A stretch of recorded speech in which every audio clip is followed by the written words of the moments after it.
Hola, mucho gusto, mi nombre es Alex y hoy he querido darles un pequeño mensaje acerca de algo muy importante para la vida del cristiano y también para la vida del nuevo creyente. Todo aquel que reconozca a Jesús y cree en Él como el Hijo de Dios es un creyente, ha sido salvado y hoy queremos darte un mensaje para tu vida.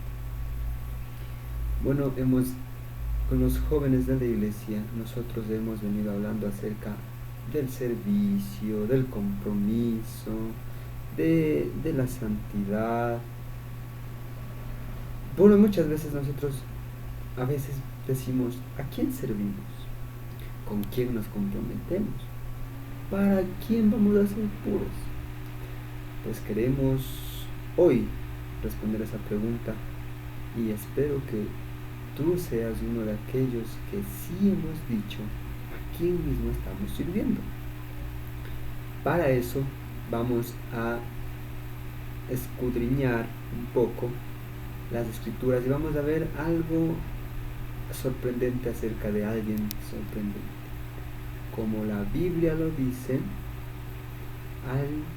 vamos a hablar acerca del profeta más grande que hubo y que jamás nunca volverá a ver aquí en la tierra.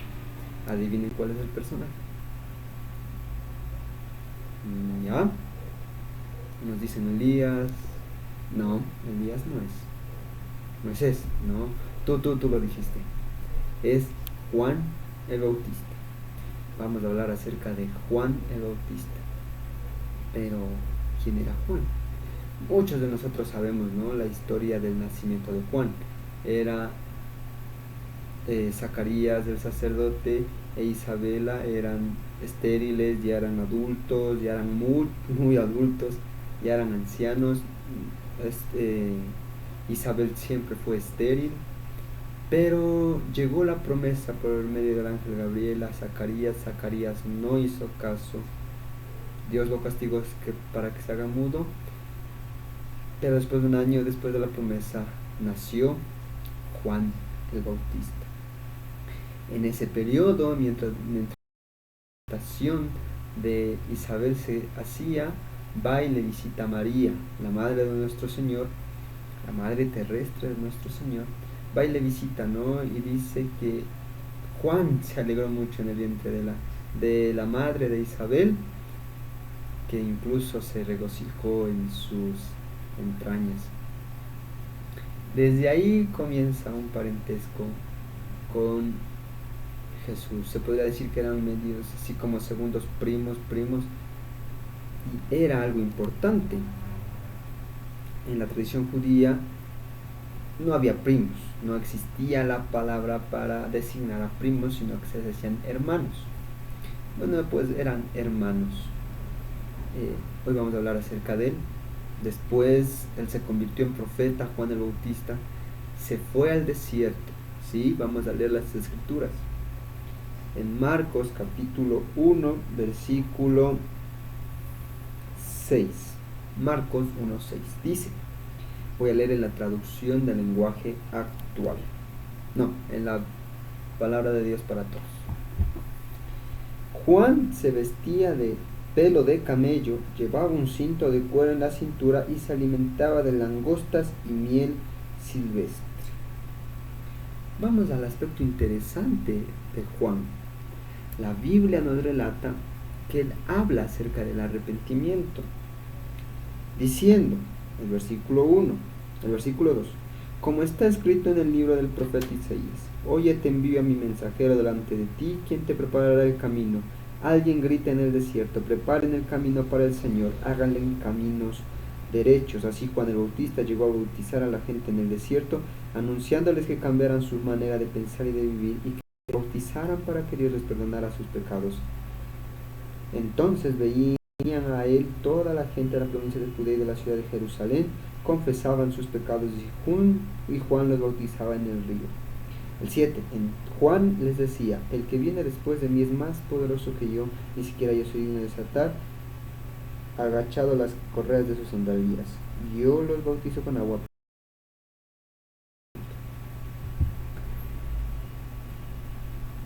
Sabemos que pasó en el desierto. Después del desierto se fue a bautizar y ahora a comenzar su ministerio.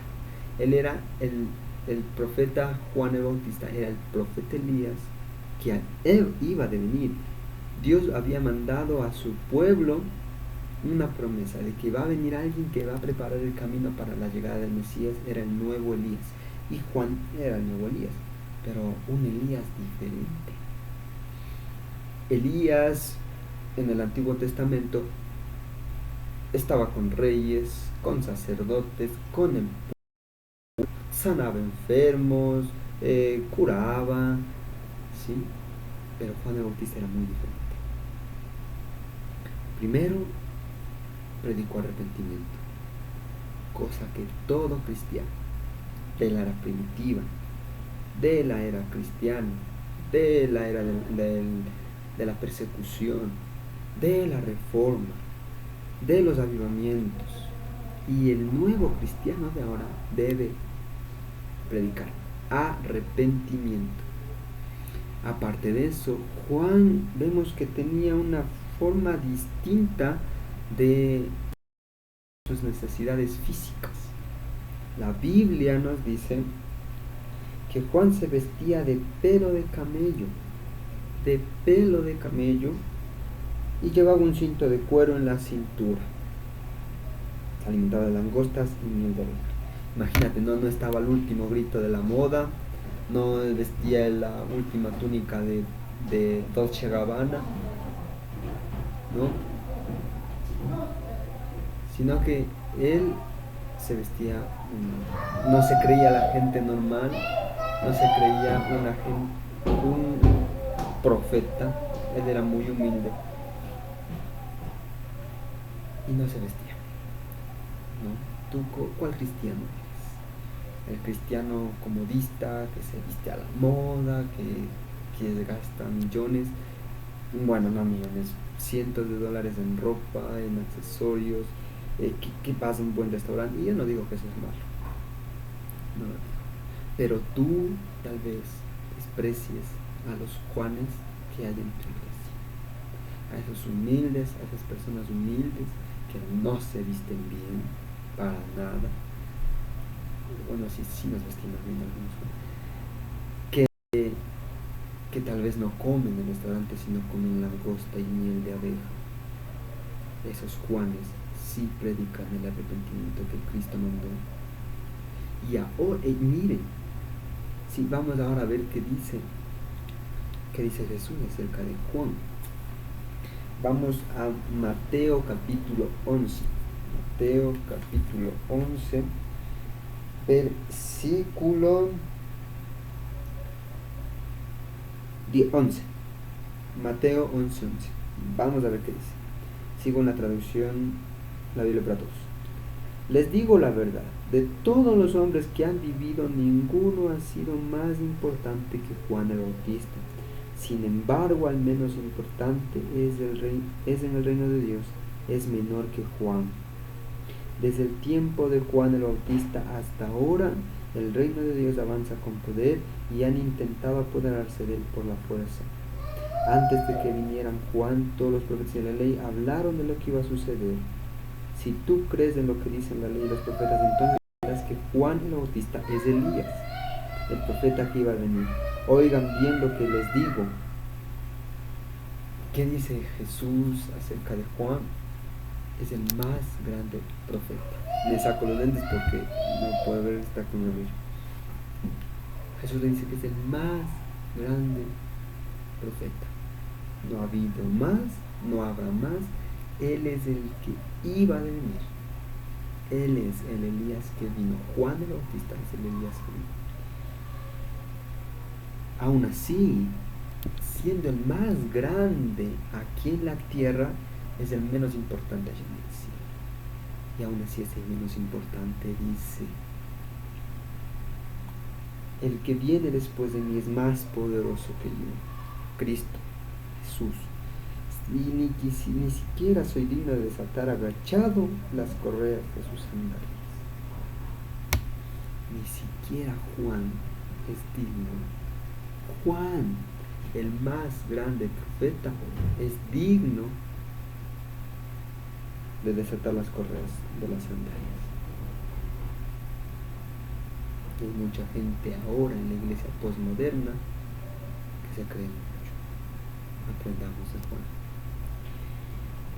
¿No? Y después sabemos la historia que viene después. Jesús viene a Juan y le dice: es necesario que me bautices.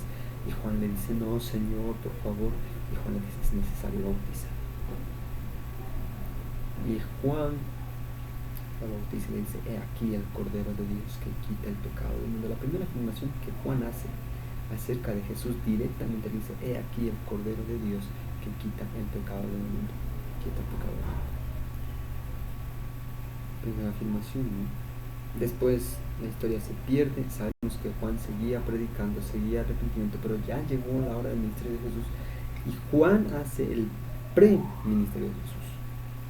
¿Sí? Hace un camino, endereza el camino para que la gente vaya a Jesús. No sabemos, ¿no? Pero seguía predicando. Ya después de unos 2 años, Juan es encarcelado. Sabemos, ¿no?, que Juan estaba en contra de lo que hacía Herodes. Y Salomé hace que, por su madre, hace que maten a Juan. Pero antes de eso, no hacen que lo encarcelen. Quien es encarcelamiento es lo que viene, lo más importante que vamos a ver aquí. Ya sé eso y no se preocupen de eso. Vamos a ver lo importante. Juan estaba en la cárcel. Y el más grande profeta estaba en la cárcel, cosa nada extraña en el pueblo de Israel. Pero Juan manda a sus discípulos a preguntar acerca de ese Jesús el que había de venir. Vamos a leer las escrituras. Ahora sí nos vamos a la Reina Valera, la clásica, la madre de todas las Biblias en español. Vamos a ver el Lucas capítulo 7. ¿Ya? Lucas capítulo 7. Vamos a leer en nombre del Padre, del Hijo y del Espíritu Santo. El 18. ¿Ya lo tienen? Voy a esperar. Oye, entregan sus Biblias. Aquí nadie les va a decir que... ¿Está bien? Ya. Los discípulos de Juan les dieron las nuevas de todas estas cosas y llamó Juan a 2 de sus discípulos. ¿Cuáles nuevas eran? Anteriormente, versículos antes, Jesús había resucitado a la viuda, al hijo de la viuda de Naín, y había sanado al siervo del centurión. Dice: los discípulos de Juan le dieron las nuevas de todas estas cosas y llamó Juan a 2 de sus discípulos. Y los envió a Jesús para preguntar: ¿es de venir o esperaremos a otro? Cuando pues los hombres vinieron a él, dijeron: Juan el Bautista nos ha enviado a ti para preguntarte: ¿eres tú el que había de venir o esperaremos a otro? Final de la cita.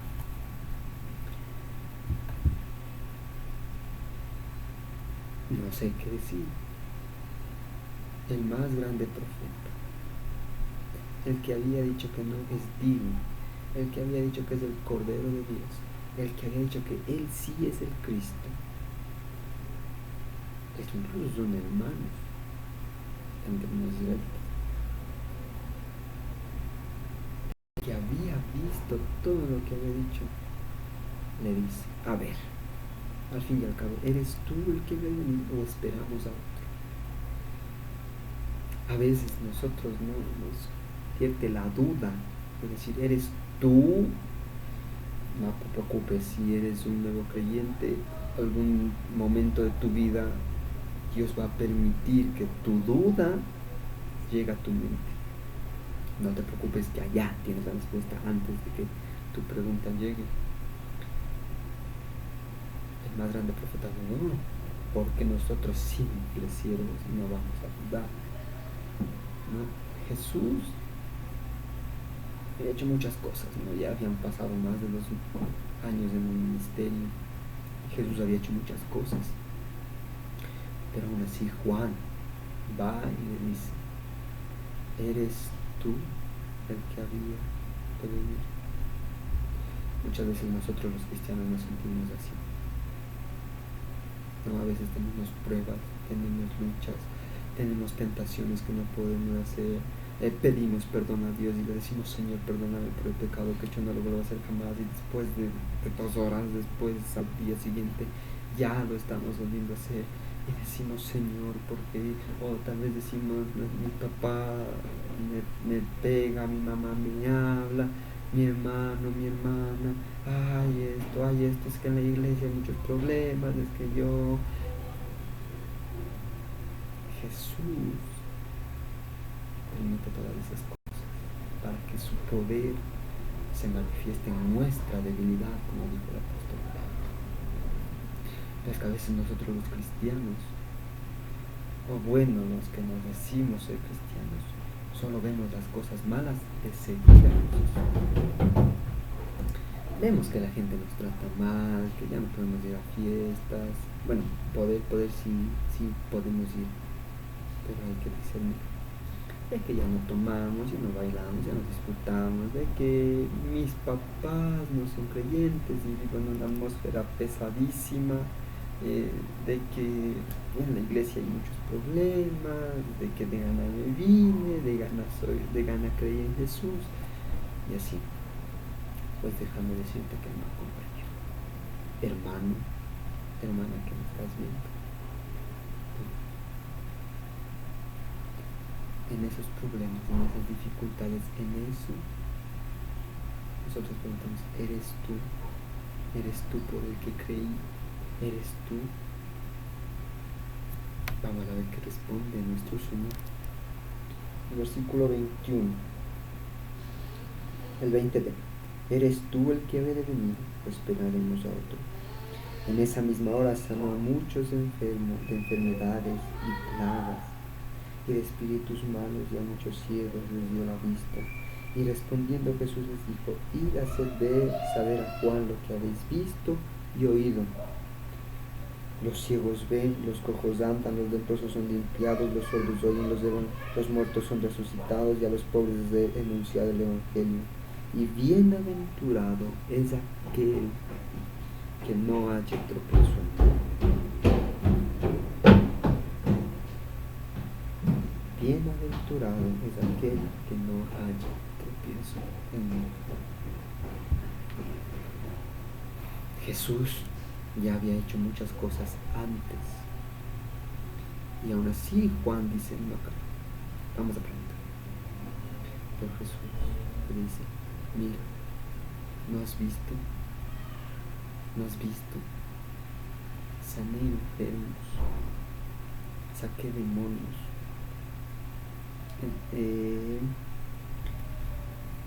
los ciegos ven, los cojos andan, los leprosos son limpiados, los sordos oyen, los muertos son resucitados, y a los pobres les anunciado el Evangelio. ¿Cuántas veces nosotros solo vemos lo malo, nuestros problemas, dificultades, nuestras malas cosas, cuando es Jesús es el que cambió nuestra vida? Se cambió nuestra forma de vida. Ya no somos esclavos del pecado, ya no estamos en las tinieblas, ahora estamos en Él, en Cristo, en Jesús. Ya no merecemos el infierno, lo merecemos. Todo aquel que no cree en Jesús merece el infierno. Pero el mismo Jesús, por esto, ya somos salvos. Eso es lo más grande que puede haber. Jesús tal vez ha hecho muchos milagros en tu vida, o has visto que ha hecho milagros en otros, pero ¿por qué en mí no hace? Porque tú no estás ciego, porque no estás enfermo, porque no estás endemoniado, porque no eres pobre. Y los otros necesitan a Jesús.